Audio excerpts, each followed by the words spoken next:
اگر صدقہ جاریہ نہیں کر سکتے تو کم از کم گناہ جاریہ سے اپنے آپ کو بچائے۔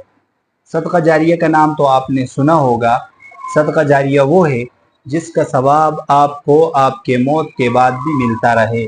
آپ نے کسی کو علم سکھایا ہے اور خیر کا کام کیا ہے، کنواں بنایا ہے، جس کی وجہ سے اس کا ثواب آپ کو آپ کے موت کے بعد بھی ملتا رہے گا، یہ صدقہ جاریہ ہے۔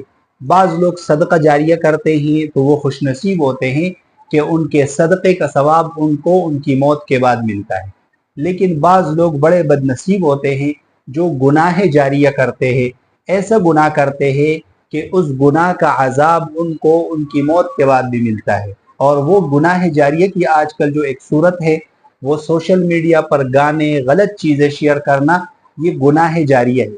آپ جب سوشل میڈیا پر کوئی چیز شیئر کرتے ہیں تو وہ جب تک سوشل میڈیا موجود ہے اس پر پڑا رہے گا، اگر آپ مر گئے، دنیا سے چلے گئے، تو اس کا گناہ آپ کو ملتا رہے گا۔ لہٰذا سوشل میڈیا پر آپ کوئی بھی چیز ڈالے تو سب سے پہلے سوچے کہ یہ گناہ جاریہ کے زمرے میں تو نہیں آتا، ایسا نہ ہو کہ میں دنیا سے چلا جاؤں اور اس چیز کی وجہ سے مجھے گناہ اور عذاب ملتا رہے۔